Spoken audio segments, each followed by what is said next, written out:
I will call the meeting to order on the September 8th. We have the first item for 6 o'clock is just kind of a check-in with John. Welcome, John. Thanks for coming. And thanks for all the work this summer. Everything's looking really great from my perspective, at least. Fingers crossed it continues to be a smooth and quiet end of the year. We'll just see. Yeah, that's pretty excellent. It sounds like everything's good with the road crew. You're having trouble with trucks? Well, Getting.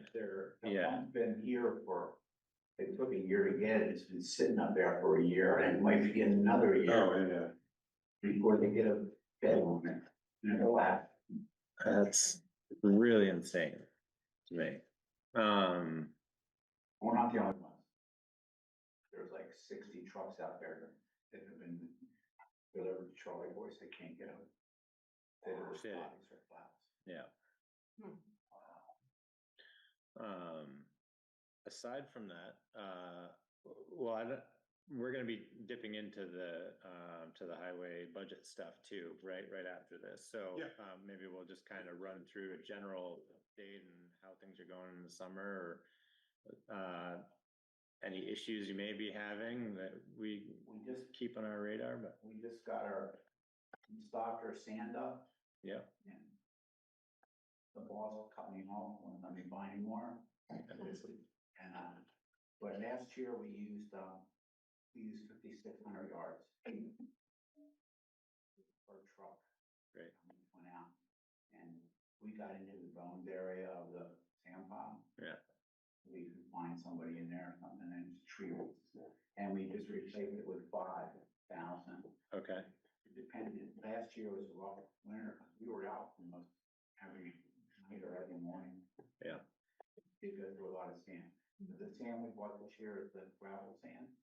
There's going to be complaints because they won't be able to see it. There's silver color in it, but it should work okay. Well, I'm excited to see how it turns out. I know other towns are using more gravel-based sand, and it seems to hold up better. And certainly, when it won't be slimy. It won't be slimy, hopefully. Yeah. But we've got a really good rapport going on with the pit next door. Great. They help us out a lot on different stuff, and they're making all that rock now too. There. Are they crushing there, or are they just storing and mixing there?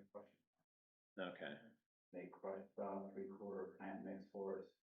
Yeah. And they crush all that sand for us. So they're hauling out of Woodbury and then they're crushing it there behind the garage. They're nice to work with.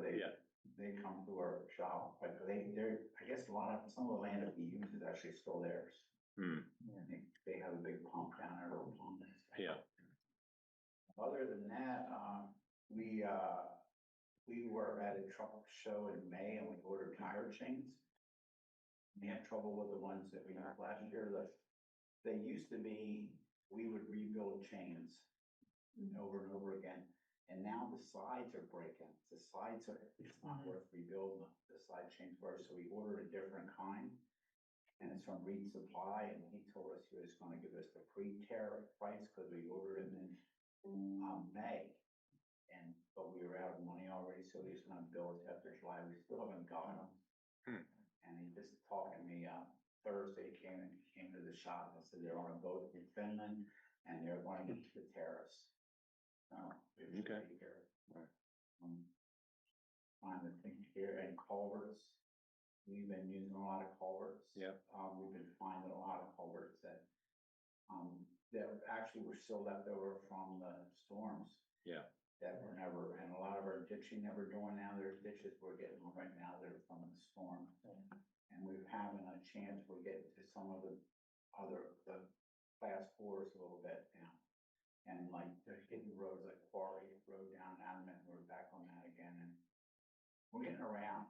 We're spreading it out so we're not just in one location. Yeah. Right now we just left Adamant. When it came down Leonard, we ditching. And we moved over to East Hill by the chicken farmer, we're gonna ditch from there to Marshfield Road. We got Ogden now, and, Mhm. my boss thought he was an investment. It worked out pretty well. The pain having to tie up a driver with him for his time and all that, but he got his license first. Yeah, First try. that's great. I appreciate you hard to working with do, them. too. It's hard. Yeah. And it's hard to find the time And and now we have another Class A, so we have 3 Class A drivers. Yeah. That can pull trailers and stuff. great. Broom mowing, we're really lagging on, because the one guy, he left. He's so hard to replace, but when we have a chance that we don't need an excavator operator and 2 truck drivers, we'll send someone that will. Great. I think we're doing good, except for, the cost overriding. The culverts are expensive, and, we just did Adamant Road. Going down the hill, we had some interaction with the public. That wasn't the best, but a lot of people appreciate what we're doing. And all the culverts, the metal culverts going down the hill are gonna need replacing, the bottom's all out, but I'll let it go another year maybe. I know up in, Maple Corner, when you guys did the ditching with the drainage stone, and everything, there was some hydro seeding or a little bit of seeding that went along with that. Yes. The other ditches, I imagine, aren't quite steep enough to warrant the We did everything. stone, but is that gonna get hydro seeded? Yeah, we did hydro seed Adamant Road, down through the Adamant. Okay, But a lot of our hydro seeding isn't working because somebody forgot to rain. Yeah. And we hooked up some stuff to the truck now, it's hard to do, we have been watering when we can. okay, That's another thing too, the magnesium chloride that we use, so I went way over budget last year with it. right, Because of the binding agents of it that held the road together. And this year we cut it back, this is what we made us to cut it back. So we were mixing it with water, and then with the dryness, it's like ineffective. yeah, We are running a lot of water out too in the mornings. So the magnesium chloride is, so that's on the road, it will absorb a lot of the water in the morning, but in the daytime, it just dries up fast. Yeah. Yeah. Just trying to stay on top of everything, and then we get multiple trees now, just giving up, I think. They're coming down, they're dry, it's just. Yeah. That's what happened on number 10 today. And our shop supplies, Drew's still there, he's doing a lot of work on vehicles for it. A lot of stuff that he didn't do, but nobody's certified yet for brakes or anything. oh, okay, And we used to do that, but now it's getting kinda, if something ever would happen, it would go back on records. right. So what's the certification process then for that? I talked to the foreman in Worcester.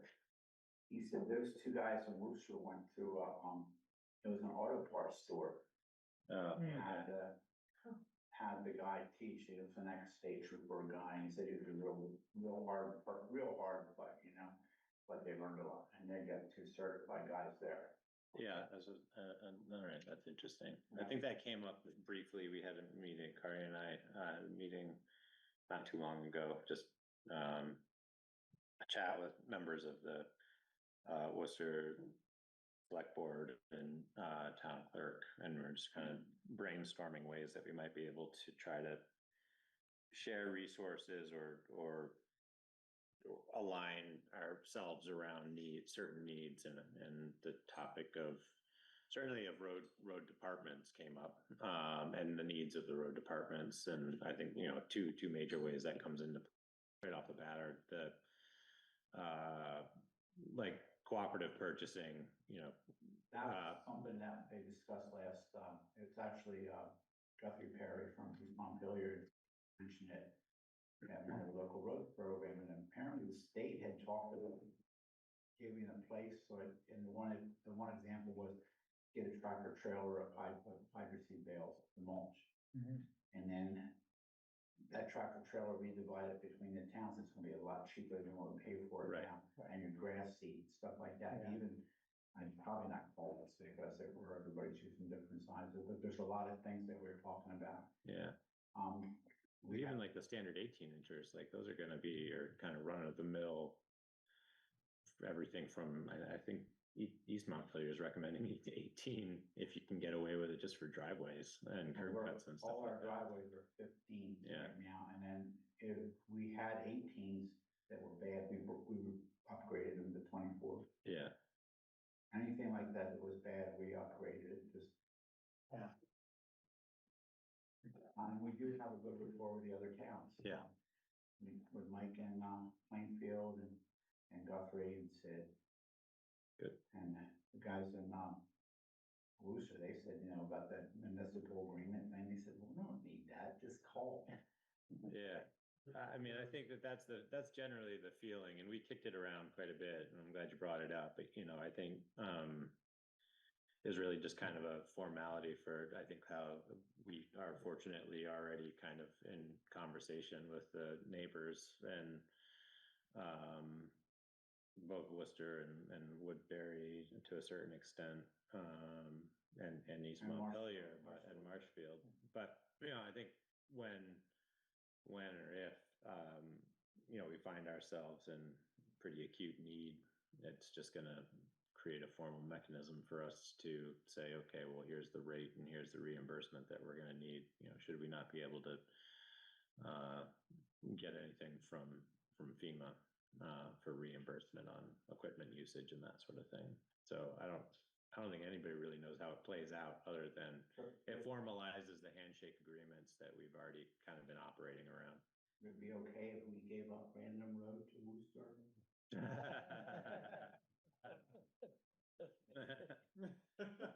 Free? No comment.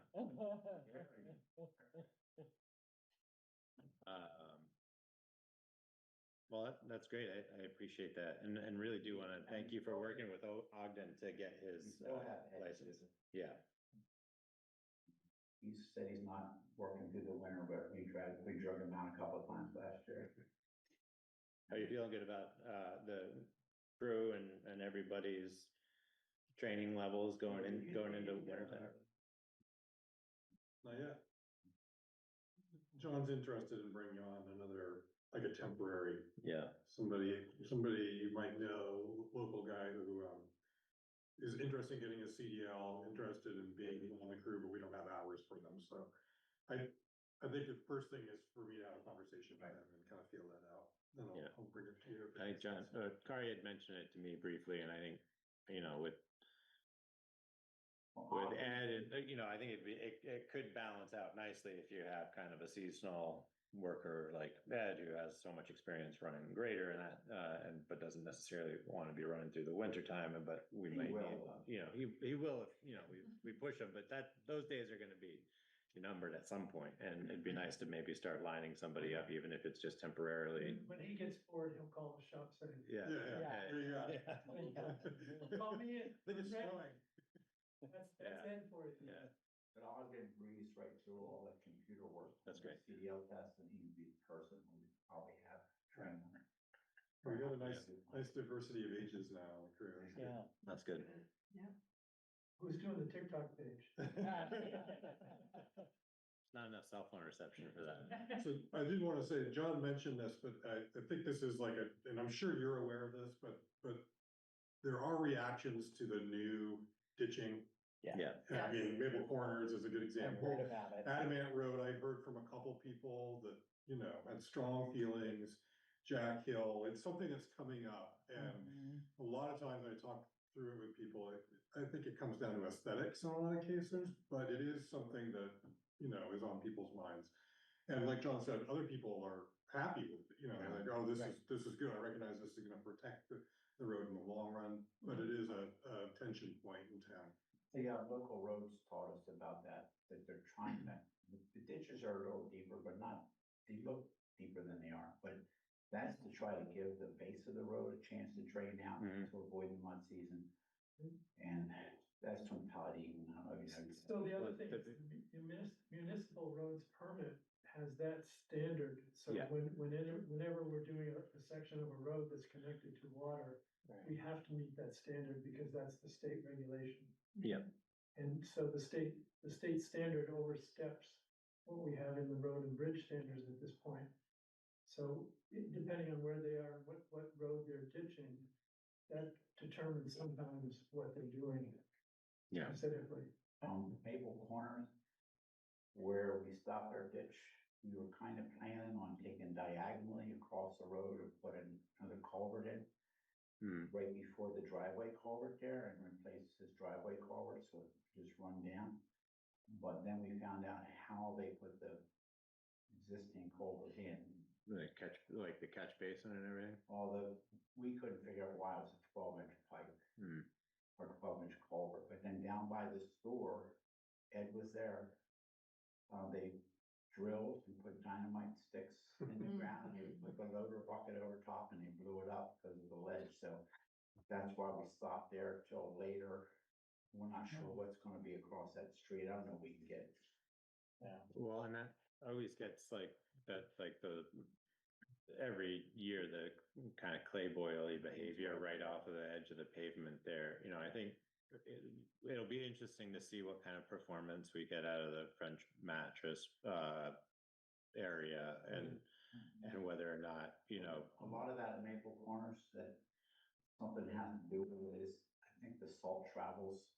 Yeah, County gets up there and mixes in with that mud and that's. definitely. But I think that may be one of those areas that it really makes sense to take some of these like design practices for going down into the road base and putting chunkier stuff in there that's going to suck the moisture out of the road. But I think that the other thing to note, I think with the ditching and this, I've been doing probably more reading than most on this particular thing, but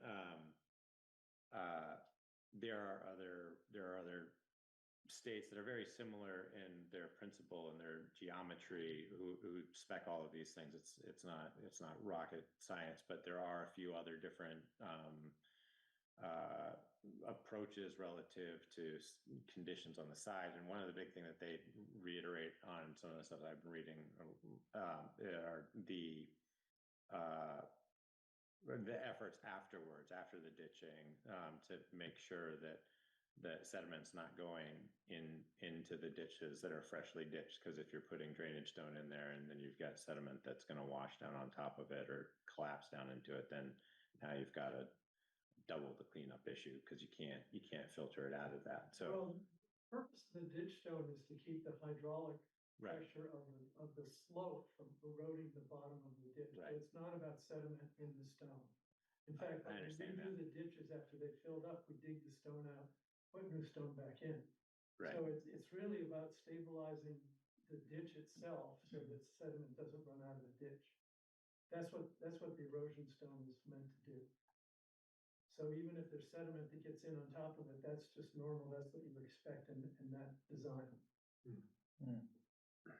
The other option, and we did this on Doug Lilly's hill once, is a French drain. So instead of an open ditch, you can put a piece of pipe in there, French drain pipe, that will then collect everything and run it down. And that ditch will be much shallower because you have the drainage down below grade. It just costs a lot more money because you're putting all that pipe in. Yeah, and depending on the design, you're putting fabrics and fabrics clog and all of that kind of stuff, and then for sure. The other thing is the depth of the ditches when we do them are a little bit deeper because they sediment in, and within 2 or 3 years you're back there again. So you might get 4 years out of a ditch if you start a little bit deeper, and I mean, that's the design principle, is that we don't want to be coming back every 2 or 3 years for the same problem. It'll be Yeah, and I'm not arguing, to be clear, I'm not arguing for changing the geometry of it. It's really, I think it's easiest for me to use the example of Maple Corner, where you've got an extra 3 to 4 inches of cut sod above the ditch that will eventually start to erode and come down. And so if that transition isn't as severe on top of the ditch stone, the only way to solve that is to go further in toward the property owner, and that's going to come with its own layer of grievances. But at the same time, if we can rationalize it with, Or with driveway. stability. Or Yeah, downstairs. We're on our depth equals that driveway goal. right. Yeah, so and that culvert has been clogged up for, and I didn't put it in, I don't think Ed put that in either, but. Yeah. It had been clogged, so that was kind of more or less the original depth. Unless we're bringing the roads up too high.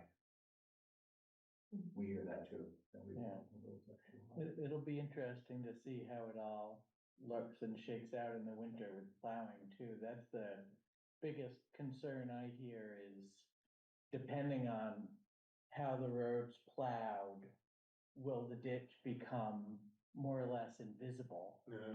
you know? That is and- what I hear, it's and- not aesthetics, it- it's but the safety. Right, and are people gonna, you know, especially right there on that stretch, even though people aren't supposed to park on that side of the road, they certainly do.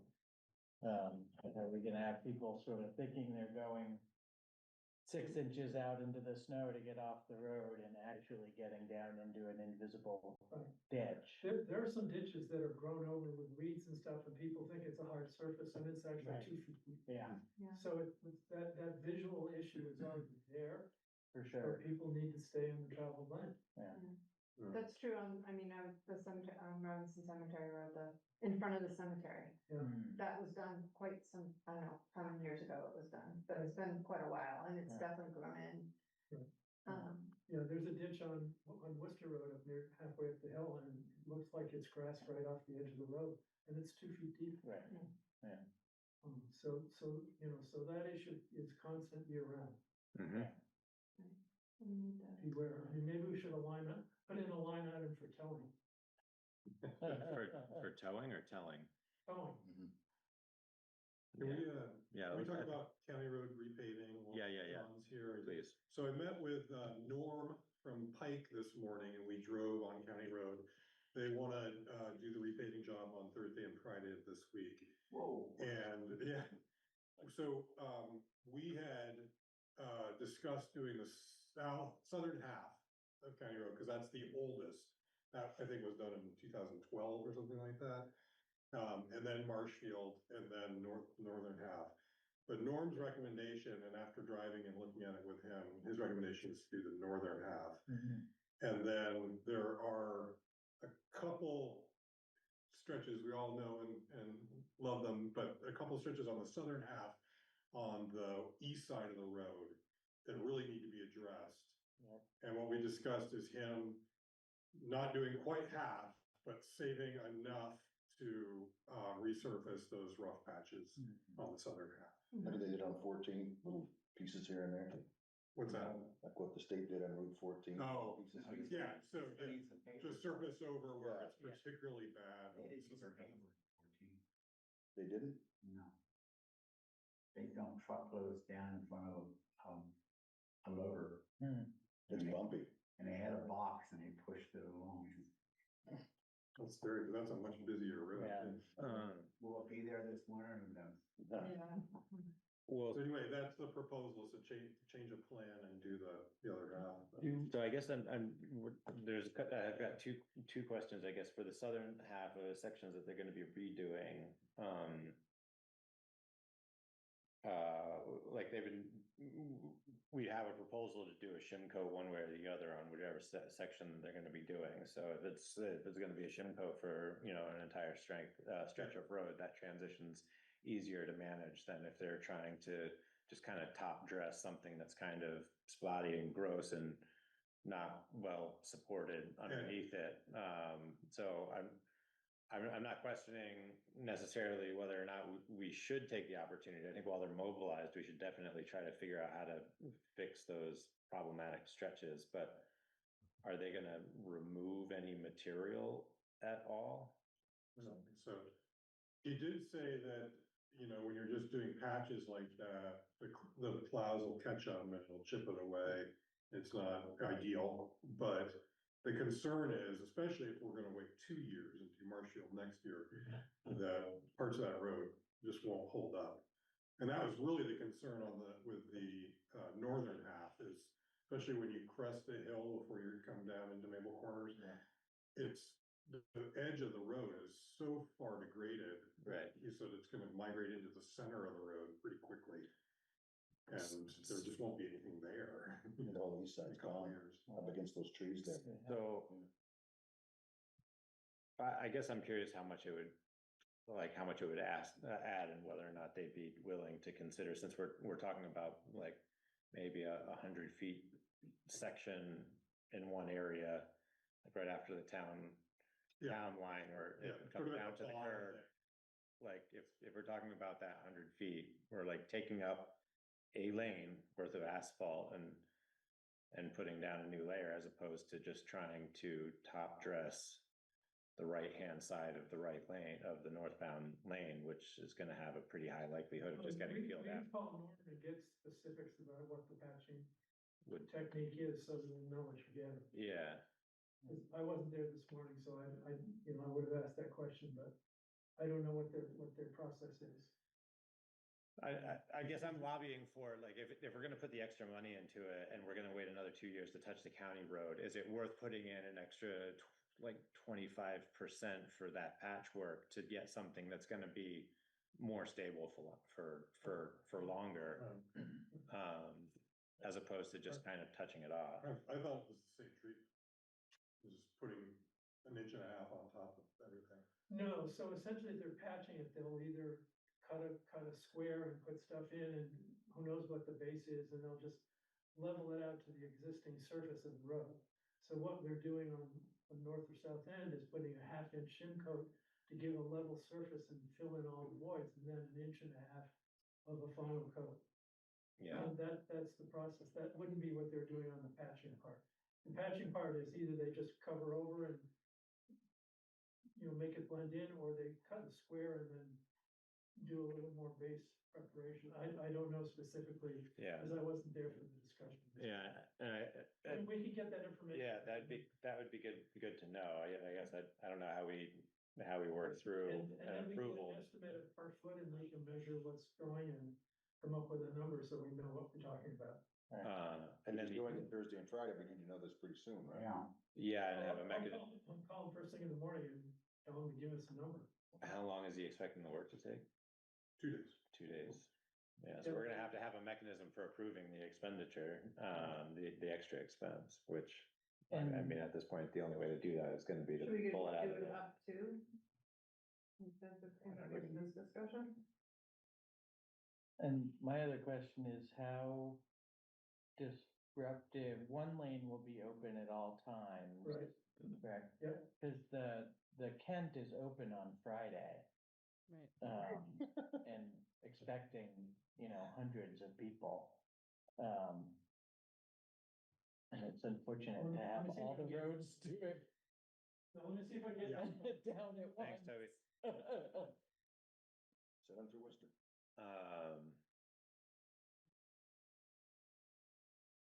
Yeah, it'd be nice, I guess, if we could try to get signage down on, Right, down on Templeton Road and have them come up center Oh, that's helpful. through Adamant, or go, like, to go over through Adamant and then up Adamant to, or at least send, have signs sending them on, Bliss Pond mm, instead of going all the way up to Robinson Robinson Cemetery in the back now. Cemetery. True, a sign there that says Kent this way, yeah. So there's like a seam, like right at the top crest before Bliss Pond Road. Is that the 1 mile mark from Maple Corner? It's like It's right in front of, it's between, intersection. the old, Stanley Moore's farm and the next house to the north. That was The it. Stubbs. Okay. Oh, interesting. It's in there. Oh, okay. It's where that So- old barn used to be that. The was crooked lean- one. Yeah, Right. Oh, So- is that far? Okay. Yeah, yeah. so if they, If we said Bliss Pond Road, that would work. Yeah. miss most of the paving, All of it. yeah. Yeah, except for. Well, what time is the event? Is it? It's just the opening, It's- it's just well- the opening day, it's not the. Right, the opening Yeah. celebration is Saturday, Yeah. but the Yeah. Kent is open Friday 10 to 5. They'll need this signage anyway. Yeah. Because of the Saturday, because of Ken Hill Road, Right. right? So they. Yeah. Yeah. they need- Yeah. The other question I guess I have, for Pike is that there's a, but I guess we're not really, well, one of the problem areas, I guess, on the southern area is where we've got some like spalling that's falling down into a driveway that's below the road grade. And whether or not they're gonna get into any conditioning of the curb cut areas. But you're talking about that guy did that himself with equipment. I think he was doing other stuff. He had a. Coming in and out. Traffic equipment got dropped off and they broke the road up. Yeah, it was pretty bad to begin with, for sure. But there's another section of there are a couple of other driveways along that southern stretch that are So could we, suffering from the same thing. could we just step back for a second and just say, so what are the downsides to doing the north section first? I mean, is, like, what are the, previously the priority was to do the south first, as I understand it, just because of the age. Pike seems to think it's worse. Yeah, the trade-offs are sort of the same. It's, Yeah. you know, whichever part we don't do has to, you know, hang in there for 2 years. Yeah, So it's a matter of which, you know, and Which is- even though the section that they're gonna now say that they wanna work on is younger, yeah, it's just still a worse situation. yeah. But everything they do is gonna be a Band-Aid. Yeah, I mean, where I'm from, that's all I did was asphalt. And we would mill it down to dirt and bring it back up. And nobody would even think about paving over that crack stuff, but he said, Norm told me it's all go for dirt here, there'd be no base to find, and, you know, it doesn't matter what you put in. He said that, you know, the treatment that they're going to do is expected to last 5 to 7 years. And if you completely rebuild it, he said they advise 7 to 10 years. And at much more cost. Yeah. Yeah. So you know, I don't really get it. It's so expensive. But it seems like you have to do the total rebuild occasionally. You can't just keep building higher and Yeah, higher definitely. indefinitely. And, you know, and when they do, tear up the road, it would be a mill, so you'd be milling the stuff that you pave down like into the road bed, so Right. you're turning the gopher dirt eventually into asphalty, gopher dirt, asphalt infused gopher dirt, but like, They have machines that are. Yeah, that are that are coming down, doing they it. actually mill it and recycle it and put it Yeah. back down. yeah. right, At the same time? yeah. Oh, wow. That's So, a straight shot like that, would be way. I mean, personally, I'm looking at this as trying to find under the assumption that like in 5 to 7 years, we should be planning on doing a like mill base treatment and Mhm. repaving of the road, right? This is just gonna buy us as much time as possible, and how do we get through the next 3 years without saying you guys spent, you know, a couple $100,000 and it's already peeling up in a year or two, you know, and so if we're already into it for a couple $100,000, I'd like to see something that's gonna better get us on the section that we're not doing, you know, better get us closer to that. So he says, 3 to 5 year mark. he's got the 2 days to do the north section. If we wanna shorten that up a little bit, the number will stay the same. He's gonna go measure everything on the south end that needs a patch and figure out what that number is. Or we can have a not to exceed, and he said that the patching might be 10 to 15,000.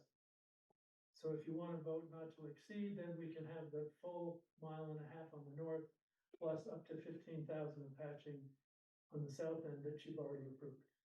They just lay pavement over it and smooth it out. They don't dig anything up, so it's just, you know, it's just laid over. Yeah. And he's gonna come tomorrow and measure it all and give us an actual figure. Or that they, we would they understand. mill the edges. Huh? They mill the edges where they start the patch. I'm not sure what they do. I think they just lay it over, to tell you the truth. I need to come in and mill it like the. Yeah, little- it's just a transition. Yeah, just. You know, lock it in. I think you have to, don't you? Otherwise you just have this hump, right? Yeah, I don't know what they're doing. No. I can get the specifics on that. So you can either just leave it where we are and we'll just shorten the 1.5 miles to cover whatever we're doing on the south end. Or you can get the full 1.5 miles and add some more money for the patching on the south end. Up to you guys. What? We're expecting to contribute Sure. 30,000 to this roughly, and we didn't budget for it, so it's just coming out of the General fund. general fund. But we did sell that truck for 35. I mean, I'm thinking that, I don't know how we work through this, but like we have a not to exceed closer to like the $20,000 mark, and we asked them to do as robust a patch job as they can, and if that means removing loose stuff, like I really hate to think that we're gonna be paying anything to put anything on top of some of those sections that are just loose asphalt that are falling apart and falling away. I don't know. I don't know if Norm's gonna say, well, it's a non-starter anyway, because if we need to bring skid steers or other types of equipment to manage that, it's gonna be. Well, he's gonna come out to 50. me, I'll measure it, I'll try to get in touch with him and give you some more information, so it's just a question whether you leave the not to exceed number on Yeah. top of, so right now, I think the town share is 42,000 for a 1.5 miles. This in the 30s, I thought, but anyway. Yeah, it's 40, I looked it up, it's 42,000 a 42. share, and you got 35,000 for the truck, so you're looking at a $7,000 out of pocket from the general fund Right. at this point, to move on. That's not bad. Okay, so are we comfortable with throwing, I'm gonna propose a not to exceed of an additional $20,000 on top of the quote for that, and if that warrants shortening mileage relative to the linear feet that Norm reviews tomorrow morning, then I think if it makes sense, then it makes sense. I'm just trying to think of the uphill So path. if you do put 20,000 in, I don't think you'll have to shorten up the 1.5 miles. Okay, I'll second that. yeah, okay. And authorize Kari to approve that. Okay. Yeah, so I'll meet with Norm and I'll That'd be great. walk the spots and talk with him and make sure I understand the extent of what he's gonna do on each spot. Can you send a short email to the select board? Yeah, Okay. I'll report. Thanks. Okay. The last, sorry to drag this on with the paving, but Well, Mike, it's a lot, well, and it's starting in a few days. Can this go out front porch forum like immediately? This is gonna be happening, Yeah. so people will know. yeah, I just wanted to get the specific. It's my recollection when we looked at the original proposal that we agreed to do, to use, our road crew to do the filling, the shoulder filling after the paving was done. And I think that was because it's a few $1,000s, we're already paying our guys, like maybe they'll have the time to do it. I think it'd be good before we decide to do that, John, please weigh in here, that maybe we revisit having Norm come back. It seems like it's gonna be a different set of equipment anyway, if they were gonna do that. So if we need to have them do a quicker, more thorough job in a way that doesn't, tax our guys' time for the wrap up of the season. I mean, I imagine they're gonna have to do it with like a skid steer and somebody out there. It'd be handwork. It'd be handwork. Yeah, So, let me get that from Norm about what he would charge for the 1.5 miles yeah. to do the shoulder. And maybe, I mean, I don't know if he thinks it's insane or not, but it seems like there's so much erosion on the shoulder of the unpaved section. It may be worth having a number for having them just dress the side of the road for the whole thing. It'll be more efficient for them to do it with a skid steer and a truck than our guys to have to do, the handwork, right? Well, they've tried it before. We can't put a grader out there to grade it. No. On fresh blacktop, it's not gonna work. No, the option of using one of the town's equipment is either a grader or a tracked excavator, and neither of which are appropriate for fresh asphalt. So it'd be good to get another number. And if Norm thinks that it helps stabilize the unpaved or the older section that's not going to get as much, I mean, that would be worth. Well, and again, it's a safety issue too. Yeah. Having a level shoulder off the side of the pavement. I know. I just replaced the tire with a Had a lot of people. Last this night. Tour this summer with blowouts in the county. If I could do a screen share, I'd love to show you what I had to deal with last night. Quite a few. Anyway, it was in East Montpelier. See? These roads are perfect. I know where all our holes are. Yeah, Oh, boy. anyway, well, thank you, for that. Does everybody feel like That was they've a got- little detour. Should we that was a get on big to the detour? budget? Yeah, that was, sorry. Let's pivot to the draft highway department budget. So if we can. John and Toby and Tyler and I, put most of this together. We reviewed historical numbers. We talked about needs going forward, like the sand we just heard about.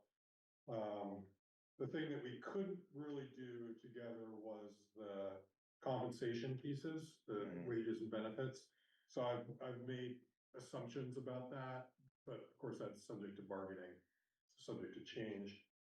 And then I plugged in the grant and capital pieces that we discussed, we reviewed at the last two meetings. And put all that together and we're at almost 1.3 million. It's an increase of 14.6% year over year, which is high. But as we, once we have a better idea of where we are on the general government side, we can certainly start considering changes. I think we expect that. 50% is not gonna hold. But it's a starting point.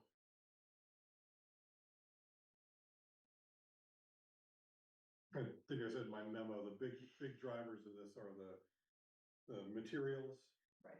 road maintenance materials, vehicle maintenance, which is just ungodly these days.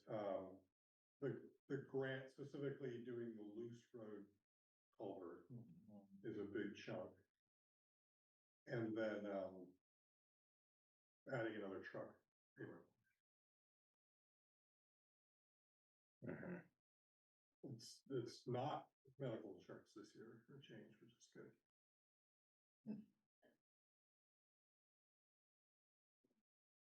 One of our parts for our trucks came in and it actually had a tacked on $47 tariff. Yeah, Fair, George. I mean, depending on the supplier, it's happening more and more, and I think, I think they're really just trying to bring some visibility to how much these costs are, adding to things. Don't blame us. Yeah. We're the ones paying it.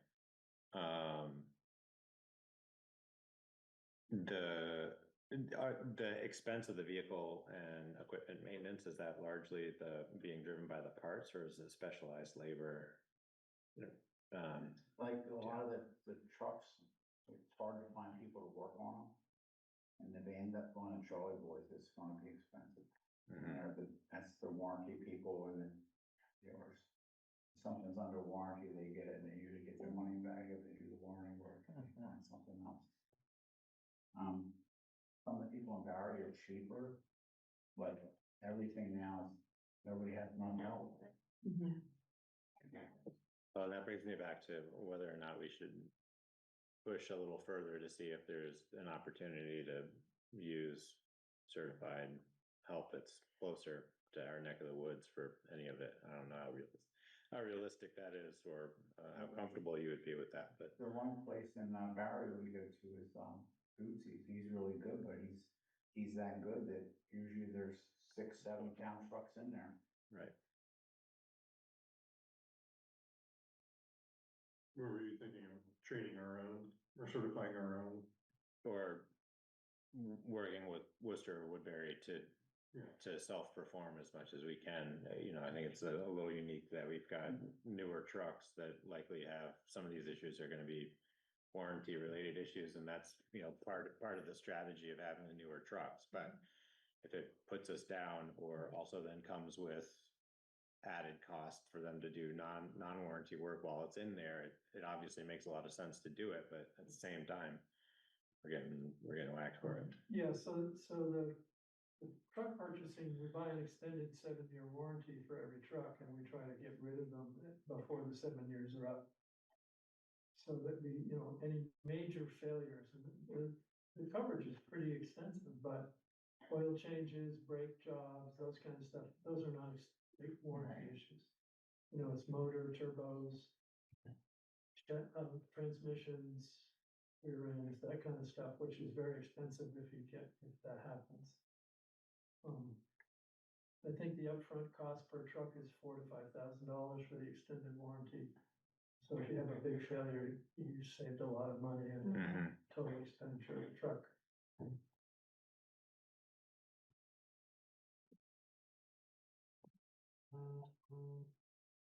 What's not in here is the part-time road commissioner. That's a savings year over year. We can discuss that, but that's sort of my feeling at this point, is that probably better off without pursuing that. Yeah, I'm filling that spot for free.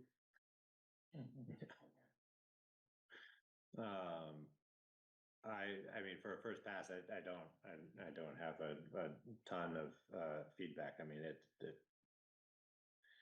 it's a situation that it is what it is. I think it's one of those things where we're gonna have to ruminate and start to plug it in to the rest of the budget work and start to wrap our heads around what other things we might need to wrestle with to absorb an increase. Yeah. But are there any other questions from the select board or particular items, John, that you want us to kind of keep an eye on in the budget in particular? I mean, just our materials too, like our stone stuff, like we can budget everything and then you get another storm. and that's Right. Out the window. But it did seem like, based on what Kari shared and just looking at it, it looked like there was some effort to deal with that, like the unexpected, trying to factor those into FY 27 budgeting. It seemed like you guys worked that through as many of the places you could. Well, the problem is you can't plan all of your work on the roads and say, I need X amount of gravel, I need X amount of, Right. It's a fluctuating Right. as we're available, whether it's correct, we can get a lot of work done. And that holds true for winter storms, because we don't know how many times the trucks are out. Extra overtime, extra fuel, so those things are just, they can fluctuate a whole lot year to year. So, we target on a trend over time and make sure that we're making sure that we know things that are going up from the past year are going to be covered just for the increase in what was used on a yearly basis. And the other kind of acute challenge that we have in Calais is not having a ton of place to store surplus material like that anyway. So even if we did negotiate higher volumes, without having a very cooperative relationship with somebody that's just going to honor that price through the season. They were talking about a place outside the airport. Yeah, State was the in that state was, yeah. But still, that for me, that seems like you're gonna just run into this allocation issue unless you've got somebody who's, put it in a scale or is counting buckets. Yeah. That's gonna turn into a real situation fast. Yeah. What's the, line striping status? I know we put in. Yeah, this- we, it fluctuated a with lot. L&D, we have L&D lined up to do them this year, but we said to hold off until county roads paved. Okay. Talking fog line? Bottom Yeah. lines, Yeah. So this 6,000 budget for next year is to account for that. Yeah, well, it's, sounds like it's something that needs to happen every year. I don't know, 12,000 was too high. Okay. We budgeted 12,000 to do everything, because it hadn't been done in a while. Right. And, And usually the fog lines last a couple of years. the, It's not an every year kind of thing. Right. we had gotten a quote at some point that indicated that this is getting really expensive, we should Huh. budget up, and then then those people like ghosted us, right? They never Right. came and actually did the work, which is why there's no actual in there. Right. But the more recent quote we got was 6,000 should do it. So, And are we thinking that if the paving's happening this week, are we gonna try and do that before winter? Or Yes. Okay, And actually, all the paving in town we should do. yeah, Marshfield Road and Dunning Ridge by the school. So you could remind us, When they're here, we I'll call should them get in them the to the morning. entire paved yeah. portions, who they have not been done recently. Time, do we need to have that $6,000 in there then? well, if we're gonna do it every year, that was the thinking. No. I think Toby's saying it only has to be done every 2 or Well, 3 years. again, it depends on the road and how many people are veering off and how much sand gets thrown over it and all that kind of stuff. So, you know, my experience is we didn't do it every year over my 15, 20 years of being on the road involved with the labor. So we can take a chance and maybe next year, just see how it goes. Yeah, Or, so there's- or just keep it at Or like keep- $3,000 And that's- every year, and then if you're doing it every other year, and at least that keeps the budget, fairly leveled out. And Jim, If you don't need it, that 6,000 goes to some other line. Right, item yeah. In an overrun. mhm, All right, there you go. great. We've already begun. John, start your engines. Do we want to spend any more time talking about certain items on here? All right. So the other thing, I created this spreadsheet about grant monies, I don't know. Right. if- I forwarded the email, I don't know if you saw. So just to see where we're tracking every year on the grants that I've been bringing in. The interesting part is the grant and aid essentially is reimbursing us for our labor and overhead. And over time, we've had $250,000 worth of reimbursement for stuff that's already in our budget. Awesome. Thank you. Yeah. Yeah, so grant aid comes up every year and, you know, right now it's been averaging 33,500 per year. And forgive me, what's the origin of that funding? It's the state trying to make sure towns are spending money to do the right kind of road work for the MRGP, the permit. So essentially, it's an incentive, it's a carrot that says, hey, if you do the work that we approve, we'll give you money for it. Connected to the inventory that we just did, right? So it's those segments that are hydrologically connected and then don't meet the standards. So they're providing monies to go ahead and Thank you. improve those. So again, on grants, if it's a big project that's gonna take the town crew 2 weeks, it's better to pay the contractor to come in and do the work, because essentially you get your road crew doing regular maintenance around town, as opposed to sitting for 2 weeks in one location. The grant and aid, we're doing stuff that we would normally do that we're not getting paid for. Culvert replacement, ditching. surface thing. So it's all, Right. that doesn't take them off the normal maintenance schedule, as opposed to, you know, if they were doing the French mattress right now, we wouldn't see any road work done for 2 or 3 weeks. Right. So that's why we sort of choose what projects are appropriate for the town crew to do, and in that, we get a full replacement, and if we send it out to a contractor, you get state paid for the contractor, and then we have to pay the in-kind 20%.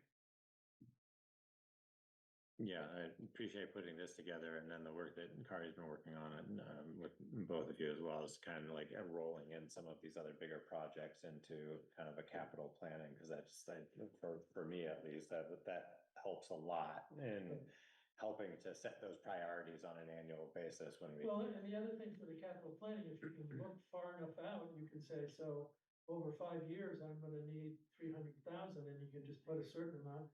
1 year, you That's don't right. need it all, but if you put the 100 or 150 in, then it stabilizes the tax base for a 5-year period. You don't have to ask for, oh, I need 300,000 this year because of one project. Right. And that, you know, the same holds true of your truck purchasing as well. Yeah. that if you put a little money aside with that you don't need to pay for your liability each year, it then builds up that fund and you don't have to fluctuate the payment schedule on the tax rate every year. Excellent. So next, meeting, we'll have, Teagan and, the clerk and the town administrator budgets, so there'll be big chunks of the general government. And then we thought we'd put the select board's portion of the budget on the agenda as well, and I'll go through that.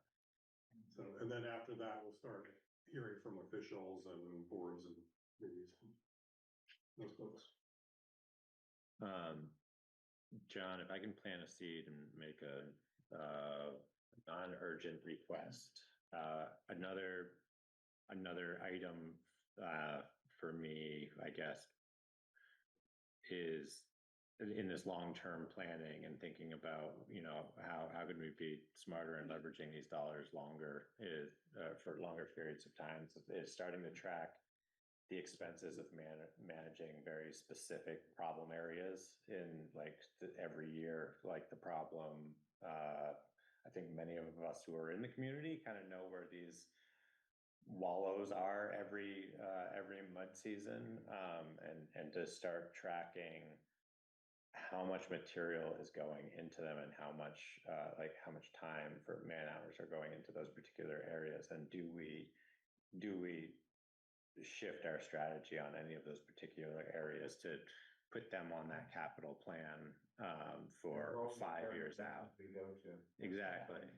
But at some point we have to quantify what those segments of road are So through consuming. experience, you find places that recur. So like Worcester Road was a nightmare. Yeah, We bring 10 or 12 10-wheelers up there every spring. right. We finally said enough. We did what we call a box cut. We just took everything out. Yeah. Down to the base, rebuilt the base, put it in cross drainage.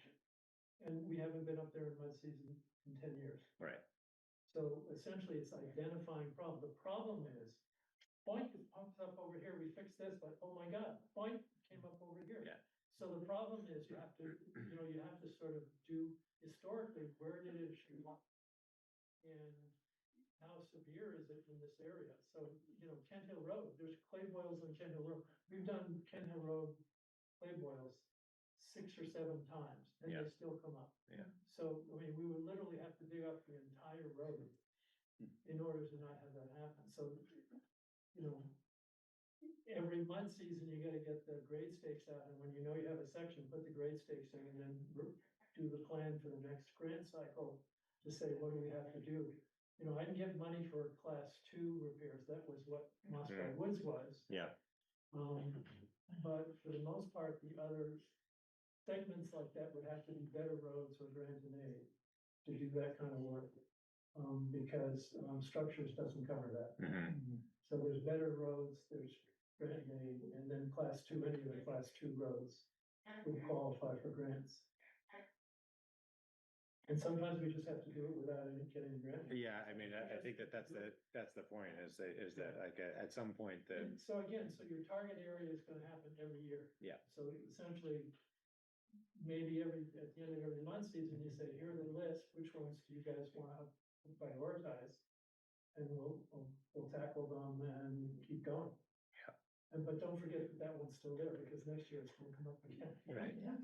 Right. That you didn't get. Yeah. I just want to start making the list. That's all. Lists are fun. I'm good with lists, as you know. Yeah, I know. Doesn't cost anything theoretically to start the list. And Okay. once we have, yeah, perfect. Thank you. Thanks, Toby, and thanks, John. Appreciate it. Great. Yeah. Yes, please. We're so good. It's so short. Yeah, right. Your public comment? Yeah. Dude, what about my taxes? Here we go. Told me I'm taxed more because of the bloated bodies in my front yard. There's a lot of drug activity there. It's where the rescue trucks sit on Valentine Road, waiting for 2 troopers to arrive before they go to the houses. Oh, man. It's crazy. It's really crazy. I do think that it's been getting better in some of the areas though, as the metrics, but Oh, another thing is something very, very odd happened to us. Remember that told you what Doug Lilly did? Oh, yeah, He sent a message to us. voicemail. Yeah, a voicemail about when we did Tucker, graded Tucker Road, and he said that he goes, I don't compliment people very often. I'm going to do it this time. You guys did an unbelievable job on Tucker Road. And he just went on and on. I'm like, this cannot be done. Is he okay? He used up the entire voicemail space and left another message. well, That was out of character. But it might change, you know. yeah, well, enjoy it while it lasts, and then I guess I'll pile on. I think that the roads, the grading has looked really great. Yeah. A lot of that's Ed. Yeah, I'm grading, Tyler's grading. When we get a hold of Bruce comes in. He's been busy putting the garage up. But Bruce and Ed are the seasoned guys. I mean, Yeah. They know the roads. Yeah. And Ogden, oh my God, Craftsbury Garage is sending somebody to school, different grader schools in the local roads. We have a local road school, it's not very good. so what I was referring to reading on is like the Pennsylvania road program, which you're obviously probably Yeah. familiar with, and I think I've been accused of being in cahoots because of the Pennsylvania connection between the two of us, but really, I came at it separately, and Who's a road scholar? they have a program down there, and it seems like it's pretty open. And if we have to Oh, send someone away? send somebody away for a program that is going to cover something more in depth than maybe we can find locally, then I think we should keep an eye out for it. I'm gonna call Craftsbury Garage, because Yeah. they were talking about it. And it's a different school, and I think it's gonna be, they have to pay for it, they're sending 2 guys to it, I'm gonna find out where it's at. Yeah. And that's, Ogden's got an interest in wanting to go to grade school. Okay. He's your younger guy, he Yeah. might be the one Yeah. here. And it's hard to find the time when the work needs to be done. That's so- our big trouble, like even with Ogden, when we were helping get his license, well, now we got 2 guys in 1 truck. Like everybody's looking at you going through the pit and all that, like, oh, Right. you guys got 2 guys, but it's because of that, but it did pay off, thanks. It did. But I really appreciate putting in the time to help them do that. I think that's a huge advantage for the town, for sure, in the long run. Yeah, and it makes us attractive as a employer. 100%. Well, thanks, John. Okay. Have a good night. Thank you very much, everybody. See ya. Good night. Thank you. Boy, oh boy. So the next steps for the budgeting are going to be to start putting these numbers then for Yeah, so like I said, Those are we're gonna review. see, a good chunk of the general government next time. yeah. Where you'll have a better sense, I think, of what the totals are gonna look like.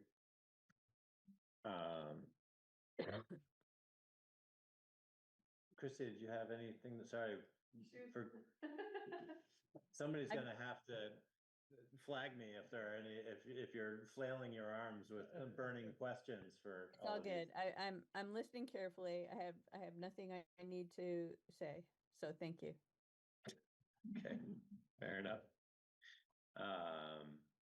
All right, well then I think we'll move on from that, and not saying that we've got any other members of the public other than Tegan, unless you've got a public comment. I do We'll not move have any on. public comment. We'll move on to the administrative items. Can I get a motion to approve the minutes? How are we gonna do this? Who was here in the, it was I was here. Just the 3. 3 of us. Just three of Okay, us, perfect. So moved. Approved, thank you. Second. All in favor? I I will abstain. Thank you. Vote to approve the board orders, which were posted to the shared drive by Kari. hopefully everybody's had an opportunity to review those. Does anybody have any questions? I move to approve the board order. Thank you, Jamie. Second. All in favor? Aye. Aye, thank you. And the omissions There's certificate, nothing this time. no, okay, Yeah, John believes that we will need a Board of Abatement hearing for the veterans exemptions. oh, okay, One that's forthcoming and one that you approved last time as an error of admissions. He discovered it's not really qualified as that needs to, it actually needs an abatement. So that's unfortunate because I mean, bringing like 15 people Right. together. yeah, But we'll figure that out. I think people can participate by Zoom and we'll schedule it right before select board. I know. okay. Well, that brings us up to a little bit of catch up. Closer to schedule for the MERP grant Yeah, and discussion. Bob's not here, so Yep. I'd say let's just proceed. He's not joining us. Okay. Can we have that discussion then with Yeah. Adam? Yeah, okay. I think it's fine. He offered to attend, so Okay. I thought he'd be here, but he's not, so Okay. it's fine. So the MERP grant is the Municipal Energy Resilience Program. I think it was ARPA money or some version of Yeah. COVID era federal money, and it was intended for improvements to municipal infrastructure that's energy related. And I think the idea was that it could be used for energy audits, so that data could then be used to make, proposals about actual improvements to municipal buildings. We didn't need it for an energy audit, so it's $4,000, and it's actually already been paid to the town. So we just need to demonstrate an appropriate use of that by December of '26. And so talk to you about using it for window dressers.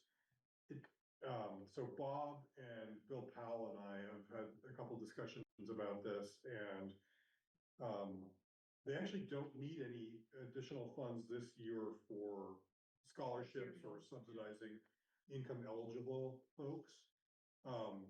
So what they need is $600 to pay for the use of the space, which is going to be the Wastefield Church. So that's a start. We'll have to be sure to use up the rest of it next year by December, but I think with good planning, we should be able to do that. And if not, I'll have some alternative use worked up by then. There are a number of things that we can do. So that's the proposal, is to allocate $600 of this MERP grant towards the use of the church for the window dressers community bill in November. You said in November? Yeah, November 13th through 20th. Do we need to vote on that or? Probably. I think so, yeah. Somebody like to make a motion? I would make a motion that we utilize $6,000 of the MERP funding for the 600. 600.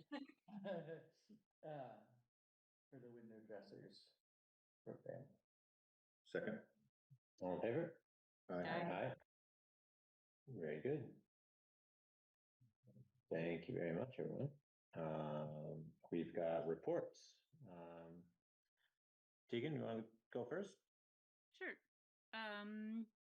Barbara's been having some personal things going on the last week or so, but Kari and I are picking up the slack. Lots of tax checks coming in, so we're trying to make sure we get those processed in a timely manner. It's one of my favorite times of year. I like seeing all these people I don't get to see very often, so that's nice. I did a webinar, and it was an elections webinar through the University of Minnesota last week. It was just sort of, given the current administration in all the flavors that can mean, what it's like to be an election official. So it was designed for everyone from Secretary of State's offices down to people like me. It was really informative and helpful from a legal perspective and from a big picture perspective to kind of, I don't know, just to listen to a bunch of people who really knew what they were talking about. It was a good opportunity. Other than that, working on the budget, and yeah, I think that's all I have to share, unless you all have questions for me. No. Thanks, Deacon. All right, So I wanted to bring up the Kent Hill Road project. Yep. And, mentioned in the memo that the bid documents actually left out a layer of fabric that's called for in the design. So that resulted in a change order of $7,667.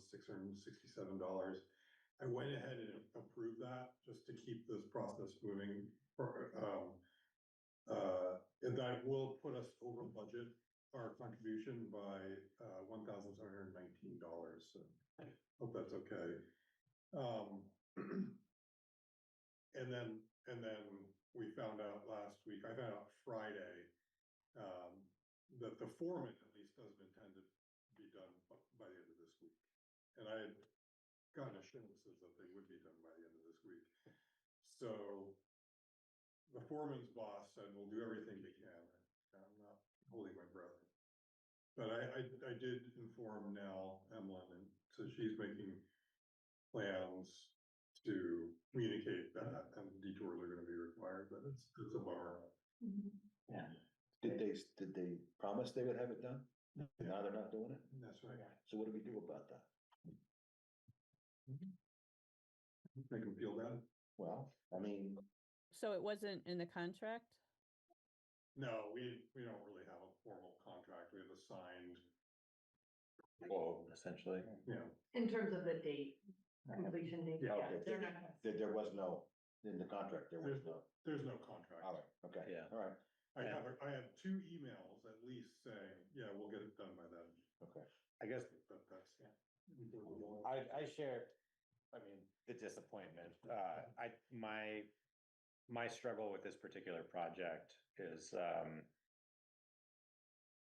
that it was relatively scant on details for specifications at like the whole thing, you know, so I heard on the contractor side that it was kind of scant on details, and you know, I think they tried to be as competitive as they could be, and they were, and now we're finding out why there were, you know, probably such good pricing, and at the same time, there was like a couple of days of back and forth there relative to the questions about permits and special handling of other things that, you know, tempered people's expectations about it, you know, coming out of the gates more aggressively, but you know, whatever, that's not unique. I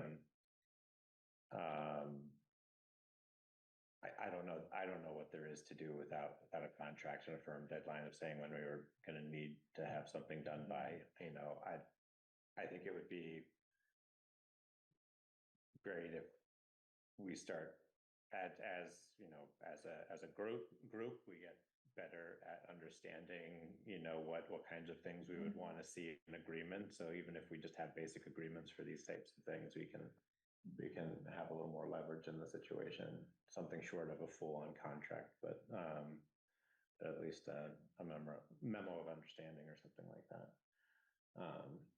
Is it fairly sure it will at least be done by the Thursday The of the following week, so that it only disrupts 1 week of the Kent instead of multiple weeks?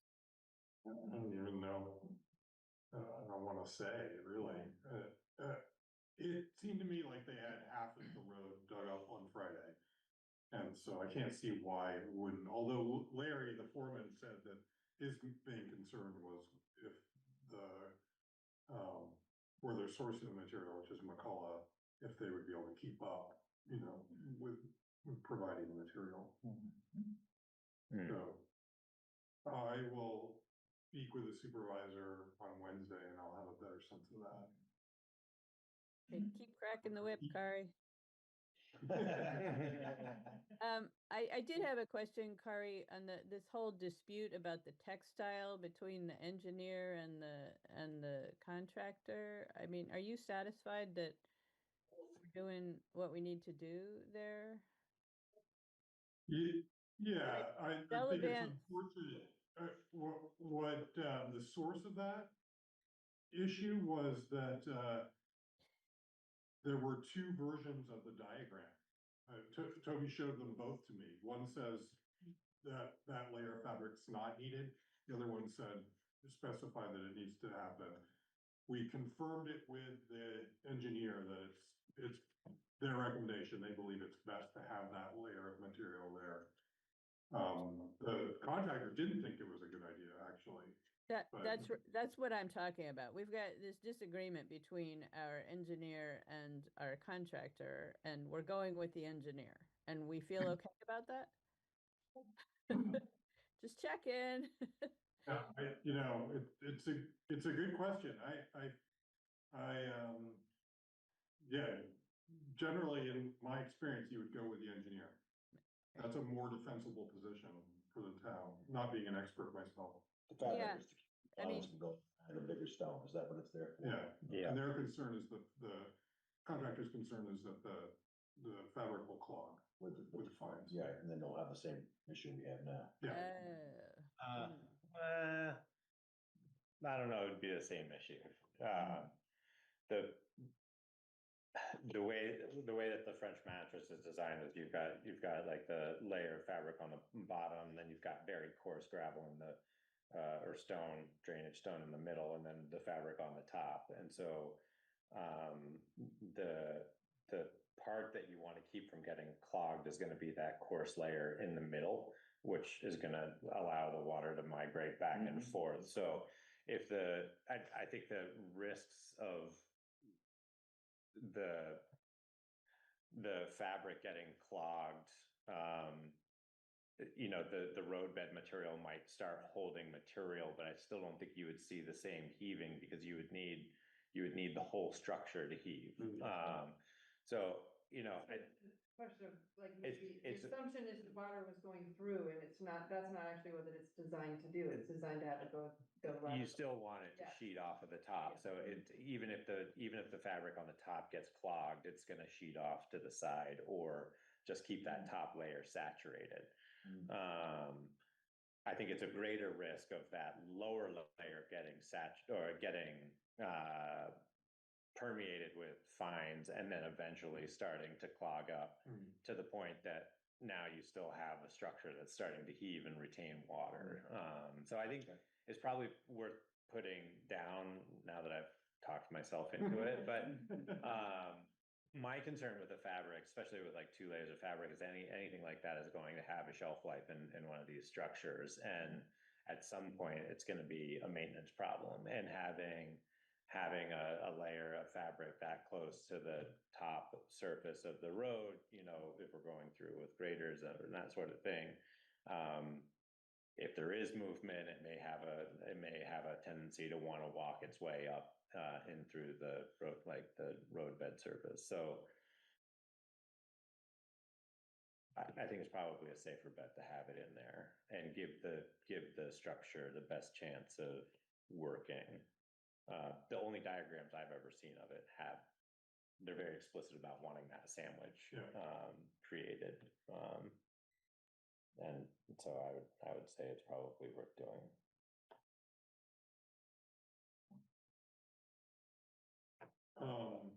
The other 2 things I wanted to mention were, I found out last week, it sounds like the traffic calming study on Route 14 is not gonna happen this year. They are waiting for material approval from the state, and for some reason that takes a long time. So that's disappointing. That's 2 years in a row. And then we've identified October 16th to start labor contract bargaining. So that'll give us plenty of time to prepare, and we'll have that on the agenda next time to go through proposals. There's already been some initial meetings with Our team? firm, yeah. And No. our team. Monday. It says the 15th in your notes. Did you just miss? The 3 of us are gonna meet on Monday. Gotcha. And then the following week, we'll have an executive session to talk about that. Right. I assume since I'm not mowing anymore, I'm in the executive sessions, is that correct? Or how do you feel about that? The executive session for this meeting? No, for the, Yeah, For road crew. to talk about the bargaining. That sounds appropriate. Yeah, I mean, if you're not mowing anymore, Are then, have you resigned, road crew member? If you want me to do that, I'll do that. I mean, if you resign, there would be no question. Right, You yeah. could participate in. Well, we can talk about it some more. Yeah. Okay. We were gonna talk about your long term. Yeah. So Bill Pell and Bob are on. Yeah, Okay, yeah. great. Yeah, I think we're done with reports, right? yeah, Yeah. I Okay. think so. So, Bill and Bob, and it's just Bob at this point. Hey, we were right on schedule, so we already finished, they approved the use of the grant for the, thing for the, use of the church. Oh, great. Thank you. And my apologies for being late. I totally slipped my mind. Okay. Yeah. No problem. And, yeah, and then we'll just have to, get creative about the use of it, the remaining $3,400 for the next bill. Okay. Sounds good. And Kari, it's your, I know we've talked about this a little bit in emails, but it's your opinion that we won't be able to really utilize that money for, folks that are receiving the inserts, correct? Mostly just for, costs and expenses. No, no, I think it can be used for income eligible folks, but, I thought you didn't have a need for that this year. Did I misunderstand? Yeah, we don't this year, but I think next year that would be great to be Yeah. able to offer that. So that's great. So I Yeah, appreciate everyone. Yeah, I shared with Bob that I got some mixed messages from the state about using the grant money that way. But I'm pretty satisfied after talking with the person in Montpelier. They were able to do it, so I don't see why we wouldn't be able to. Sam Lash has some recommended language to use, because it's federal money. Yeah. But yeah, Bob, I'm confident that we can do that. Okay, great. That's wonderful. And I would just like to thank everyone. Kari, did you kind of go through some of the stats that I sent you or? No, do you want to run through that again? That'd be great. Sure. I just want to, I won't go into too much detail because I'm sure you guys want to get out of here, but, we did have, we kind of met our goal. Our goal was 60 this year, so significantly more than last year. And we received, we're about 110% of that goal right now. So we have like 66 to 70 inserts. It's possible we'll have a few more by the end. And we're pretty much done with the outreach piece just because we're going to max out with the town collaborative that we're with probably over 300 for the build. So it went really well. And two of the households that we were able to get the inserts had special pricing, meaning they required some discounts, if not almost a complete discount, just to get them in their houses. And one of the individuals who we gave quite a few of these inserts to was telling us that her costs, and she's a single mom, but her costs for heating is in excess of $900 a month. So I think that's kind of like the perfect person that we're trying to get to, that kind of makes a meaningful difference to both from financial and comfort. So I just appreciate it. I think it's a good initiative, and there's a lot of interest in Calais this year, so it was great. This is a great program. Yeah, thank you, Bob. I appreciate it. All right. Well, I'll get off unless there's any questions. And That's great work. Thank you. Thank you, Bob. okay. And again, sorry for being late. No problem. Thank you. Okay. Take care.